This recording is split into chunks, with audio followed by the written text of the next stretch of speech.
মাতৃ সান্নিধ্যে স্বামী ঈশানানন্দ। মায়ের অসুস্থতা। 1320 সালের বর্ষার প্রথমে জয়রামবাটিতে খুব ম্যালেরিয়া ও আমাশয়ের প্রকোপ হয়।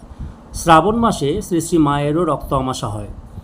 রাসবিহারী মহারাজ মায়ের সঙ্গে আসিয়া অবধি জয়রামবাটিতে এই সময় কিছুদিন আছেন। কয়েকদিন পূর্বে বর্ষা হইয়া দামোদরে ভীষণ বন্যা হয়। জয়রামবাটির পোস্ট অফিসগুলি হুগলি জেলার আনুর গ্রামে। সপ্তাহে 2 দিন মাত্র ডাক বিলি হয়, তাহাও এই কয়দিন মাঝে ছোট নদী আমোদরের জল বাড়ায় বন্ধ হইয়া যায়। ডাক চলাচলের খুবই অসুবিধা। কলকাতা শরৎ মহারাজ কয়েকদিন জয়রামবাটি হইতে চিঠিপত্র না পাওয়ায় সংবাদ লইবার জন্য গণেন মহারাজকে জয়রামবাটিতে পাঠাইলেন। বন্যার জল তখন মিশন হইতে বর্ধমান, ঘাটাল প্রভৃতি স্থানে সাহায্য কেন্দ্র খোলা হইয়াছে।